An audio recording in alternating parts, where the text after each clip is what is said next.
ओम श्री गुरुवे नमः। ओम श्री गुरुवे नमः। ओम श्री गुरुवे नमः। बाबा जी कहो चैनल पर आप सभी मित्रों का आज की चर्चा में मैं स्वागत करता हूं। आदरणीय मित्रों, आप लोगों के बहुत प्रश्न मुझे व्हाट्सएप के माध्यम से और कमेंट के माध्यम से मिल रहे हैं। जैसा कि आप जानते हैं, बाबा जी कहो चैनल पर हम कायदे से शिव सर्वोदय विज्ञान का चर्चा कर रहे हैं, यानी कि सिलसिलेवार, क्रम वाइज। अभी तक 82 चर्चा हमारी हो चुकी है, 82। अब आगे हम एडवांस स्वर योग की चर्चा करने जा रहे हैं, यानी कि स्वर विज्ञान की सूक्ष्म क्षमताओं पर चर्चा करने जा रहे हैं। 2-3 छोटी छोटी चर्चाएं मैं कर भी चुका हूं और सैकड़ों चर्चाएं करनी बाकी हैं। वह सैकड़ों चर्चाएं वैसी हैं जो हमारे जीवन में आमूलचूल परिवर्तन ला देंगी। यूं तो केवल आप यदि अपने सूर्य और चंद्र स्वर की संभावनाओं भर को समझ लें कि चंद्र स्वर में हमें क्या करना चाहिए, सूर्य स्वर में क्या करना चाहिए, कब कौन से स्वर में हमें घर से निकलना चाहिए, कब कौन से स्वर में घर में वापस प्रवेश करना चाहिए, इतने भर से भी हमारे जीवन में बहुत कुछ बदल जाता है आमूलचूल रूप से। इतना भी यदि हम ना कर सके, सुबह निद्रा से जब हम जगते हैं अपने बिस्तर पर, उस समय केवल हम देख लें कि हमारा कौन सा स्वर बह रहा है, उसी स्वर से श्वास भीतर भरते हुए और यह संकल्प लेते हुए कि आज का दिन फिर मुझे जीने के लिए परमात्मा के घर से मिला है और मैं इस जीवन को सुखपूर्वक जीऊंगा, और उसी पैर को हम आगे बढ़ावें जो हमारा स्वर बह रहा है और अपने दिन की शुरुआत कर दें, उसमें भी बहुत अधिक संभावनाएं ऐसी बन जाती हैं कि हमारे साथ शुभ घटना घटनी शुरू हो जाए। ये छोटी छोटी चीजें साधने से भी मनुष्य के जीवन में आमूलचूल परिवर्तन आ जाता है। यह एक बड़ा ही अद्भुत विज्ञान है, गुह्य विज्ञान है। और ऐसा भी नहीं है कि इतना गुह्य है कि कोई जानता ही ना हो इसके संबंध में। भगवान शिव ने लाखों वर्ष पूर्व यह विज्ञान माता पार्वती को कहा था। तब से करोड़ों करोड़ ऋषि मुनि भगवान शिव के द्वारा बताए हुए इस शिव सर्वोदय विज्ञान का अनुसरण किए, अपनी यथा श्रद्धा अनुसार जितनी भी जिनकी सीमा थी, आम जनमानुष को शिव सर्वोदय विज्ञान से रूबरू कराए, उसका प्रचार किए, प्रसार किए, शिक्षा दिए। हजारों ऐसे शास्त्रोक्त हमारे ग्रंथ हैं सनातनियों के, जिसमें शिव सर्वोदय विज्ञान की सुगंध आपको मिलेगी जब आप उन ग्रंथों का अध्ययन करेंगे। जैनियों के सभी तीर्थंकर स्वर विज्ञान के ज्ञाता थे। भगवान बुद्ध स्वर विज्ञान के ज्ञाता थे। यह अति प्राचीन विज्ञान है, दुर्लभ नहीं है, परंतु गुह्य बहुत है। गुह्य बहुत है, इसका मतलब मनुष्य के जीवन में बहुत वैसी संभावनाएं हैं जिनको आप स्वर विज्ञान के अनुसार यदि जीने की कोशिश करें तो अद्भुत रूप से आपके जीवन में चमत्कार हो जाएगा। सब कुछ आपके अनुरूप होना शुरू हो जाएगा। बड़ा बल है स्वर का। आदरणीय मित्रों, एक छोटी सी अभी 2-3 दिन पहली घटना आपको बताता हूं। मैं दिल्ली में था। गुरु अमृता औषधि का वितरण दिल्ली में होता है। मेरी बहन के बच्चे जहां रहते हैं अपनी पढ़ाई के लिए, उन्हीं के पास जाके मैं गुरु अमृता औषधि का वितरण करता हूं प्रत्येक पूर्णिमा और अमावस्या को। अभी पूर्णिमा में गुरु अमृता औषधि का वितरण हो गया, फिर अमावस्या में गुरु अमृता औषधि का वितरण होना है, तो नई औषधि के निर्माण की तैयारी शुरू हो गई। और जो के लिए बोरिंग हो रखा है, समरसेबुल लगा हुआ है, वह खराब हो गया अचानक। नगर निगम का पानी का कनेक्शन कभी हुआ था, उससे कभी पानी आया नहीं। वह पहले से ही चौक पड़ा हुआ है। वैसी अवस्था में प्लम्बर को बुलाया गया। उसने सब जतन कर लिए, परंतु वह समरसेबुल निकला नहीं बाहर। 4 घंटे वह परेशान रहा, इधर उधर के और दूसरे काम किया, अपना पारिश्रमिक लिया, चला गया। हमने बाहर से 20-20 लीटर की बाटल पानी की खरीद के अपने घर का काम किया। जो गुरु अमृता औषधि का निर्माण होता है वह तो प्लांट से ही पानी आता है, बाहर से ही, परंतु अपने घर के जो दैनिक कार्य हैं उनके लिए भी हमें बाहर से पानी प्लांट से खरीद के लाना पड़ा। अगले दिन फिर दूसरे प्लम्बर मिस्त्री को बुलाया गया। उसने भी अपना यन कैन प्रकरण सभी यंत्र लगा लिए और बात ना बनी।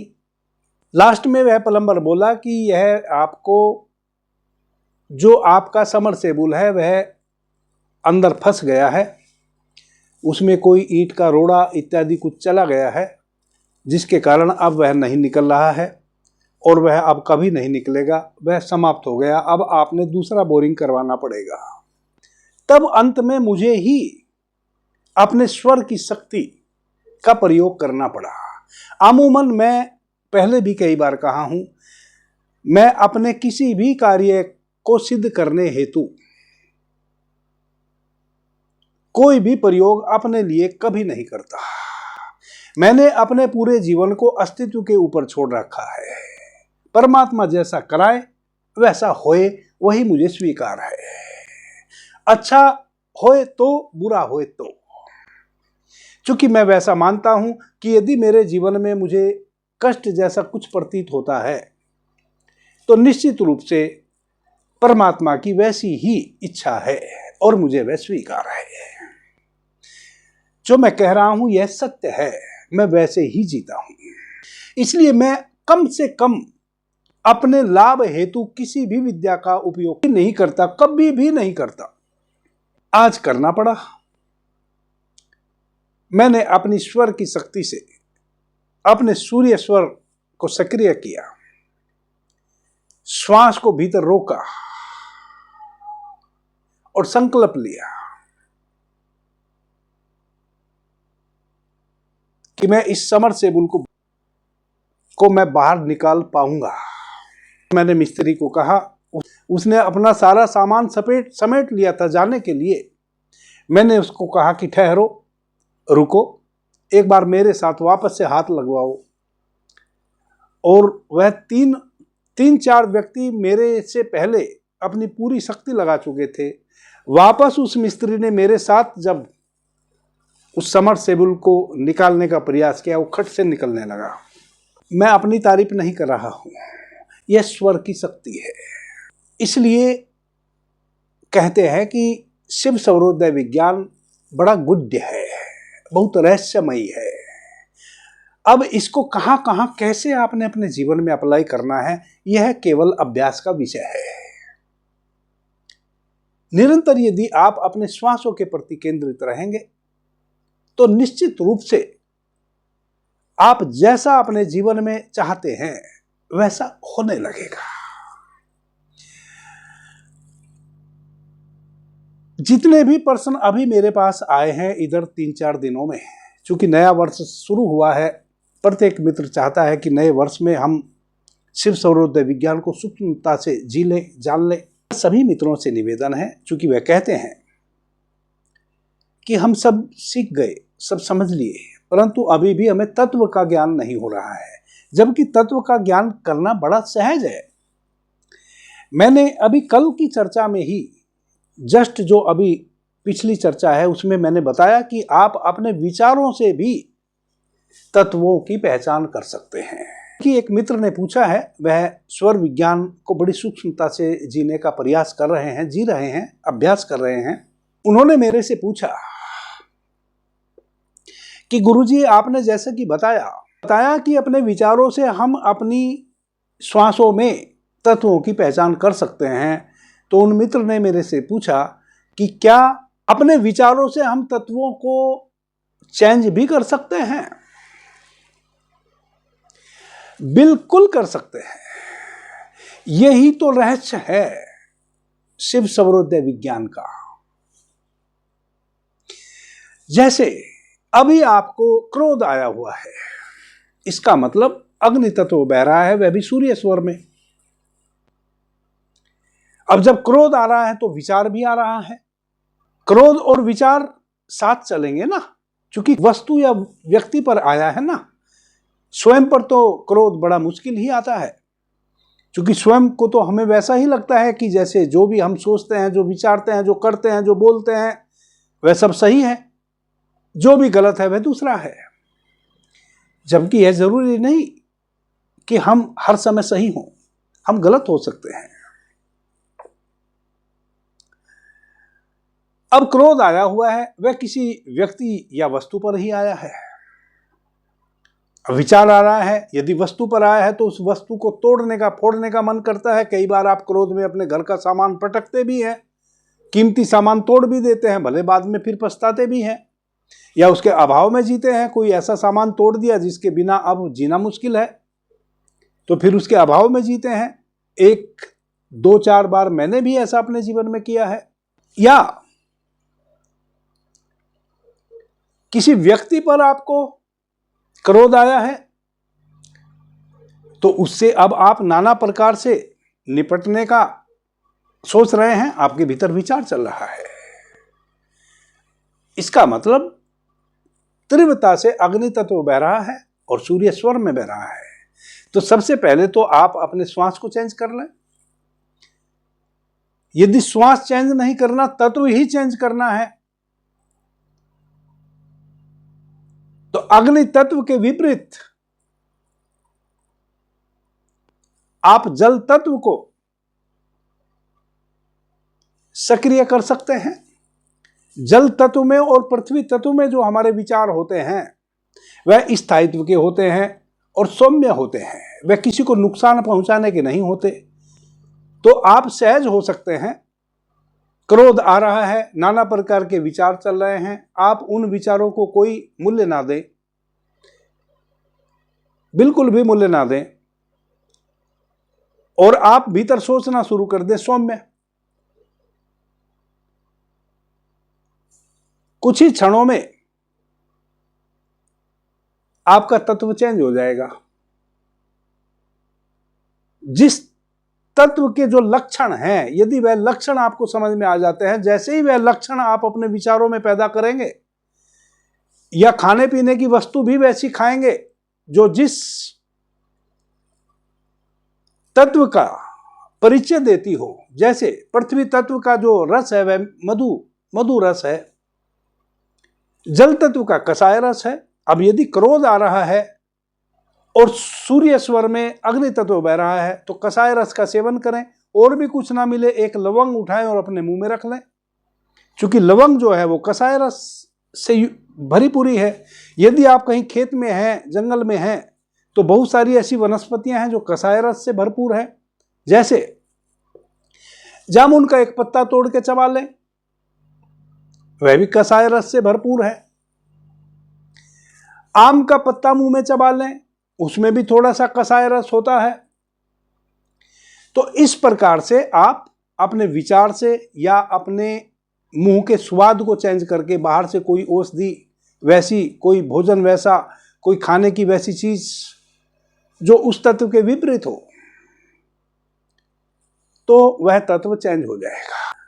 परंतु यहां तो समस्या यह है कि लगभग मुझे, जब से मैं स्वर विज्ञान की चर्चा अपने अवेकनिंग इनर सेल्फ चैनल पर भी मैंने 150 के करीब चर्चाएं की हैं स्वर विज्ञान की, तब से लेके और अभी जब बाबा जी को चैनल पर पूरे विस्तार से मैं चर्चा कर रहा हूं, अधिक मित्रों के आज भी यही प्रश्न है, और पुराने मित्रों के जो निरंतर मुझे सुनते आ रहे हैं कि हम तत्वों को नहीं पहचान पा रहे हैं।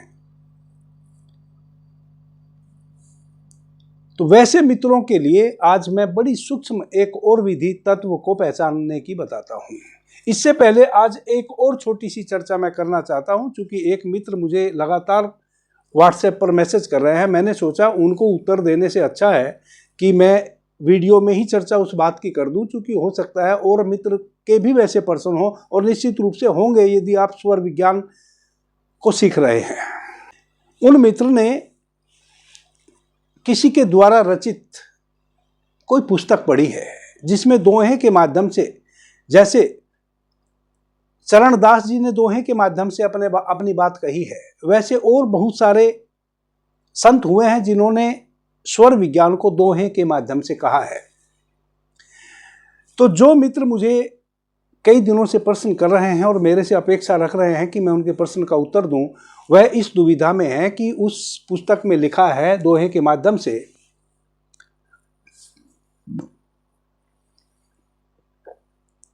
कि पोष माह की शुक्ल पक्ष की प्रथमा से लेकर और पूर्णिमा तक एक एक दिन के विषय में उस पुस्तक में लिखा है कि यदि प्रथमा के दिन आपका चंद्र स्वर ना बहे तो आपको फला नुकसान हो जाएगा, द्वितीया के दिन आपका चंद्र स्वर ना बहे तो आपको फला नुकसान हो जाएगा, तृतीया के दिन यदि आपका स्वर ना बहे तो इस प्रकार से प्रथमा के दिन यदि आपका चंद्र स्वर नहीं बहता तो क्या नुकसान हो जाएगा, द्वितीया, तृतीया, चतुर्थी, पंचमी, षष्ठी, सप्तमी, अष्टमी, नवमी, दसवीं, एकादशी, द्वादशी, त्रयोदशी, चौदश और पूर्णिमा, यह जो पूरा पखवाड़ा है 15 दिन का, इसमें कौन से दिन यदि आपका चंद्र स्वर ना बहा तो आपको कौन सा नुकसान हो जाएगा, इसको उस पुस्तक में व्याख्यायित किया गया है। तो उन मित्र का प्रश्न है कि गुरुजी क्या प्रतिदिन हमारा चंद्र स्वर ही बहना चाहिए? चूंकि उस पुस्तक में दोहे के माध्यम से लिखा है कि यदि प्रथमा को आपका चंद्र स्वर ना बहा तो आपको यह नुकसान हो जाएगा, द्वितीया को ना बहा तो यह नुकसान हो जाएगा, तृतीया को ना बहा तो यह नुकसान हो जाएगा। यानी कि पूरा पखवाड़ा 15 दिन का उन्होंने पूरा गणित बता दिया कि उस तिथि में यदि नहीं बहा तो यह नुकसान हो जाएगा। अब आप भी यदि उस किताब को पढ़ेंगे तो आप भी कंफ्यूज हो जाएंगे, कोई भी व्यक्ति कंफ्यूज हो जाएगा उस पुस्तक को पढ़ के और उन दोहों को पढ़ के। जबकि जिन्होंने वह दोहा लिखा है उन्होंने कोई कंफ्यूजन नहीं छोड़ा है, परंतु वह समझना ही बड़ी टेढ़ी खीर है। माननीय मित्रों,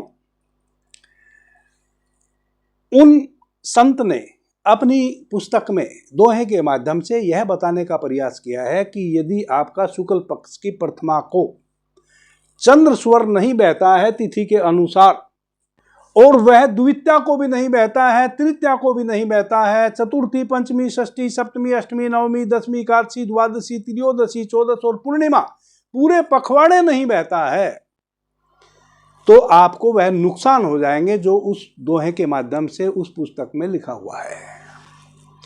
इसका मतलब वह ऋषि यह नहीं कह रहे हैं, वह संत यह नहीं कह रहे हैं कि आपका चतुर्थी में भी चंद्र स्वर बहे, वह यह कह रहे हैं कि यदि प्रथमा में नहीं बहा तो द्वितीया में तो बहना चाहिए, अगर द्वितीया में भी ना बहा तो तृतीया में तो बहना चाहिए। और चूंकि चतुर्थी, पंचमी, षष्ठी तो शुक्ल पक्ष की फिर सूर्य की तिथि है, उस दिन भी नहीं बहा, यानी कि पहले दिन प्रथमा, द्वितीया, तृतीया को नहीं बहा, इसका मतलब विपरीत स्वर बहा, सूर्य स्वर बहा। चंद्र स्वर नहीं बहेगा तो सूर्य स्वर बहेगा, यही तो मतलब हुआ। अब चतुर्थी भी फिर सूर्य की तिथि है, उस दिन भी सूर्य ही बहा, चंद्र नहीं बहा। तो पंचमी और षष्ठी यह भी सूर्य की तिथि है, उस दिन भी सूर्य ही बहा, चंद्र स्वर नहीं बहा। फिर सप्तमी, अष्टमी और नवमी वापस से चंद्र की तिथि है, इनमें भी सूर्य स्वर ही बहा सुबह सूर्योदय के समय। दसवीं, एकादशी और द्वादशी यह फिर सूर्य की तिथि है, उस समय भी चंद्र स्वर ही बहा। और चौदश, त्रयोदशी, चौदश, पूर्णिमा यह फिर चंद्र की तिथि है, उस समय भी आपका सूर्य स्वर ही बहा। इसका मतलब यह हुआ कि 15 दिन का जो यह पखवाड़ा था, शुक्ल पक्ष की प्रथमा से लेकर पूर्णिमा तक, सुबह सूर्योदय के समय आपका चंद्र स्वर ना अपनी तिथि में बहा और ना सूर्य की तिथि में बहा, यानी कि निरंतर आपका सूर्य स्वर बहा। और जब निरंतर सूर्य स्वर बहेगा सुबह सूर्योदय के समय, तो आपके साथ आपका चूंकि यह विपरीत स्वर बह रहा है, आपको हानि होगी। ग्रंथ आपको यह समझाने का प्रयास कर रहा है कि यदि अपनी तिथि में वह स्वर ना बहे तो कम से कम दूसरी तिथि में तो बहे, यानी कि चतुर्थी पंचमी षष्ठी में तो बहता, परंतु प्रथमा द्वितीया तृतीया जो अपनी तिथि थी चंद्र की सूर्योदय के समय, तब भी वह ना बहा, और चतुर्थी पंचमी षष्ठी जो सूर्य की तिथि थी तब भी वह ना बहा। इसका मतलब आपको हानि होने वाली है।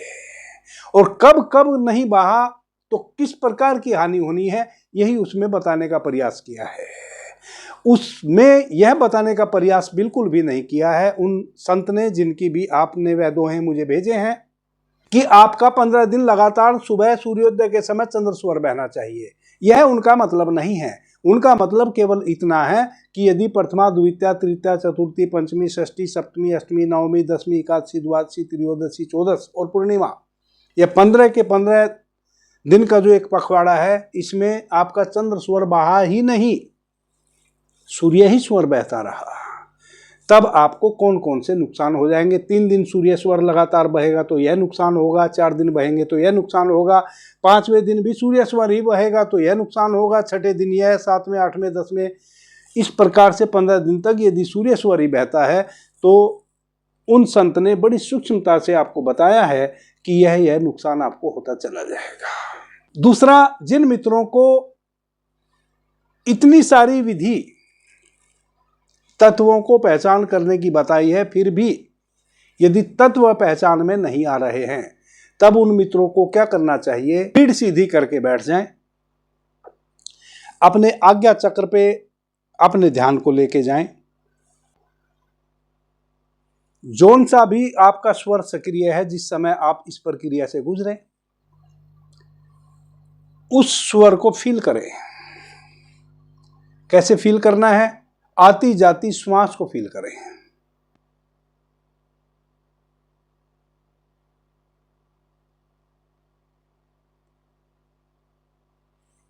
इन श्वासों में तत्व बह रहे हैं, उन श्वासों के प्रति सजग तो होना पड़ेगा ना। तो आंख बंद करके रीढ़ सीधी करके बैठ जाएं और अपनी आती जाती श्वास को 2 मिनट तक निहारें, भीतर ही भीतर आंख बंद किए हुए। कैसे निहारेंगे? कब श्वास भीतर आई, कब श्वास बाहर गई, कब श्वास भीतर आई, कब श्वास बाहर गई। उसके प्रति संवेदनशील हों, उसके प्रति अवेयर हों, श्वास के साथ भीतर बाहर गमन करें। अपने आज्ञा चक्र पे अपने होश को बनाए रखें।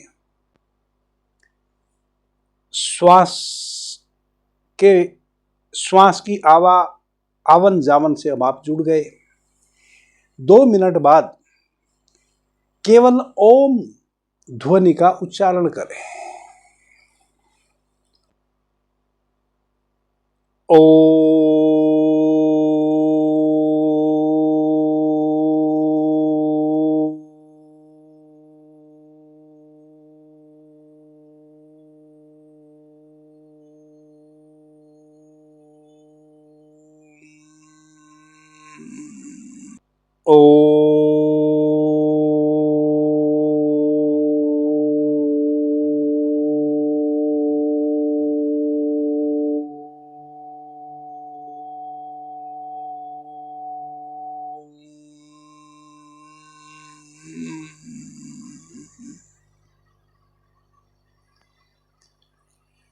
फाइव टाइम,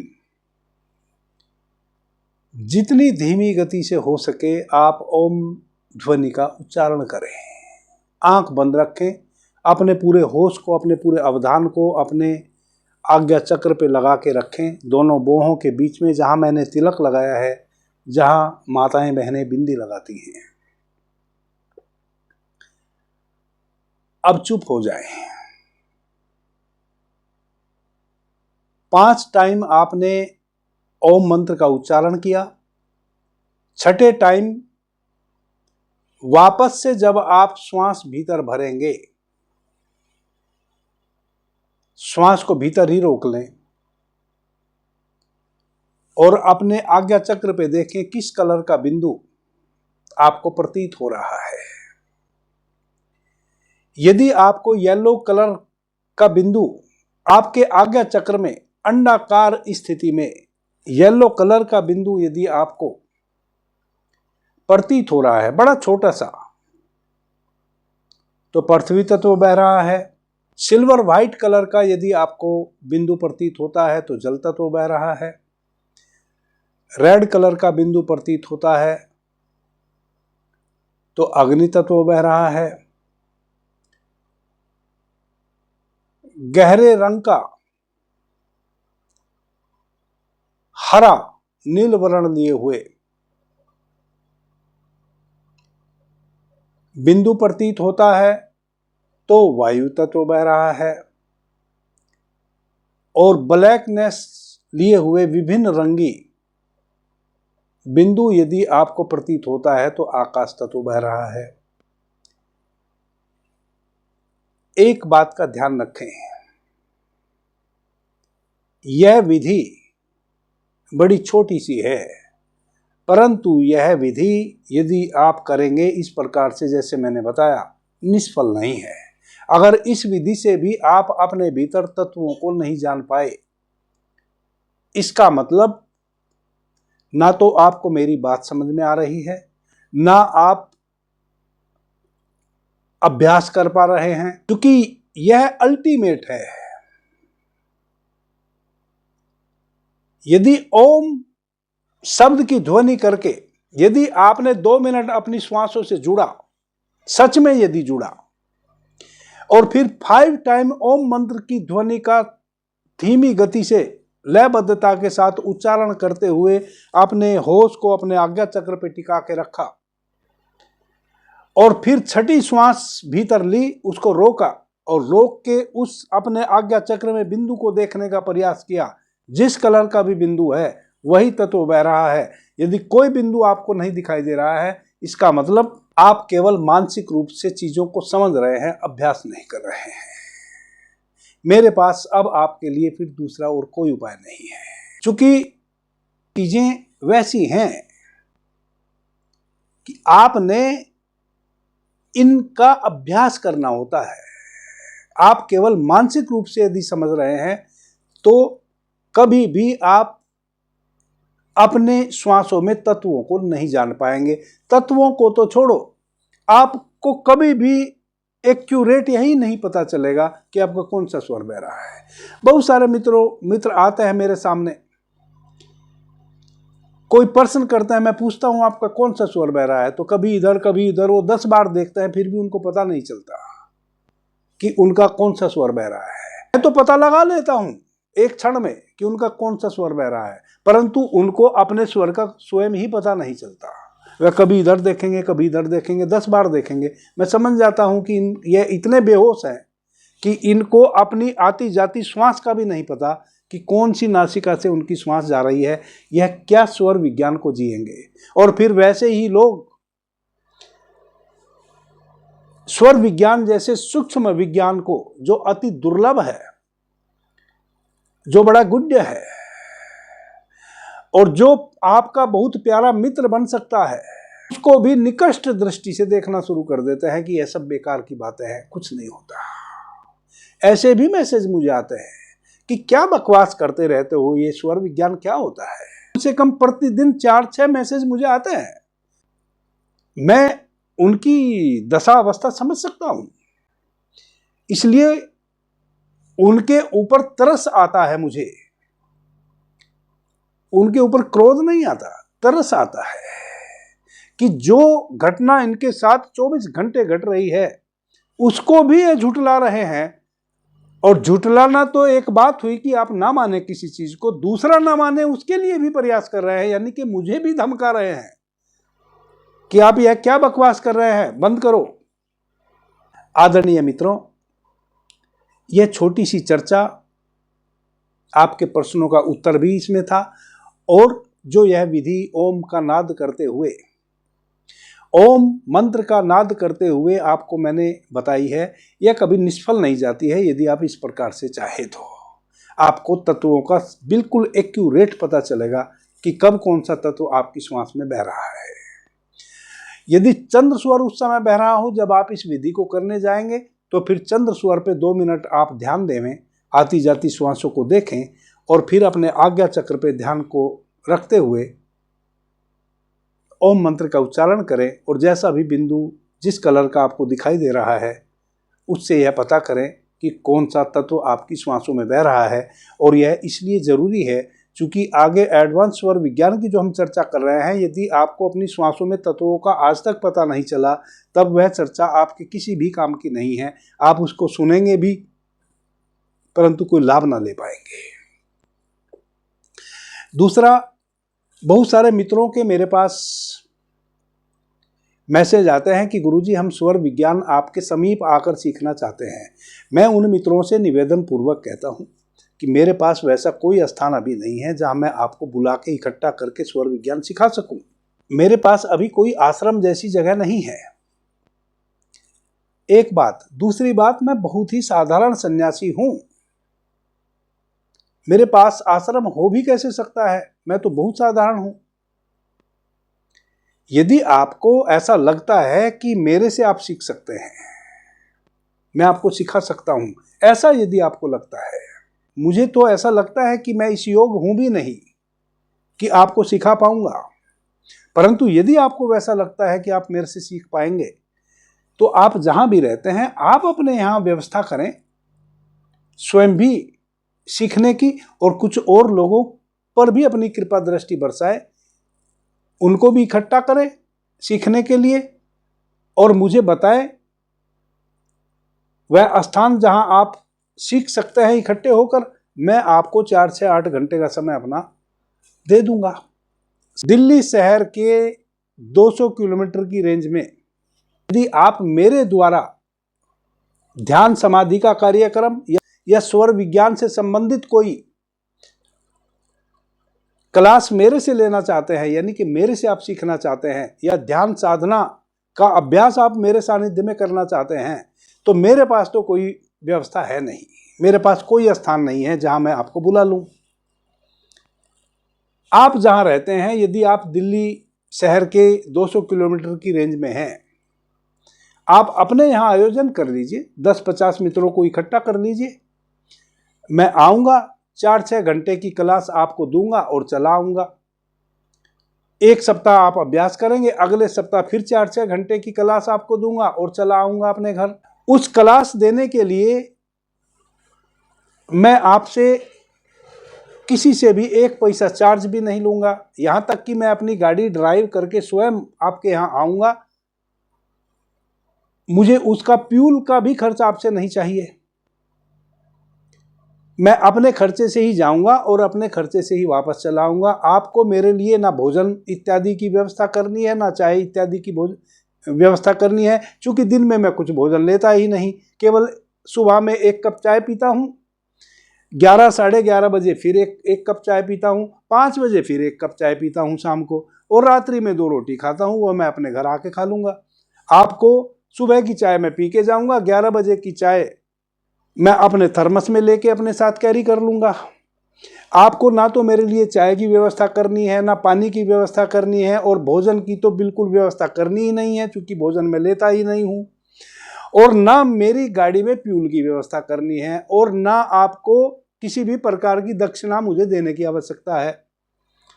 मैं जैसा जाऊंगा वैसा ही वापस चला आऊंगा। बस आप जो मेरे से जानना चाहते हैं आपको सिखाऊंगा। तो ऐसा आप कर सकते हैं। ऐसा मैं पहले भी कई बार कह चुका, यह भी मैं इस कारण से कह रहा हूं क्योंकि कहीं आप ऐसा सोचते होंगे कि पता नहीं हम गुरुजी के पास आना चाहते हैं, गुरुजी हमें क्यों नहीं बुलाना चाहते हैं, हमसे क्यों दूर भाग रहे हैं।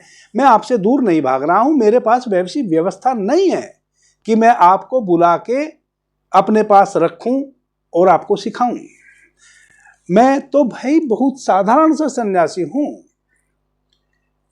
मैं तो इतना साधारण सन्यासी हूं कि जस्ट मैंने सन्यास जो लिया अपने गुरु से, उसके आगे मैं बढ़ा ही नहीं, मैं वही हूं। मुझे ऐसा समझो जैसे मैंने आज सन्यास लिया हो, तो जिस व्यक्ति ने आज सन्यास लिया हो उसके पास कहां से आश्रम होगा, कुछ भी नहीं होगा, वैसा ही मैं हूं। अभी के लिए इतना ही। आपने मुझे ध्यान से प्रेम से सुना, उससे मैं बहुत अनुग्रहित हूं। सभी मित्रों को मेरा प्रणाम, धन्यवाद। हर हर महादेव।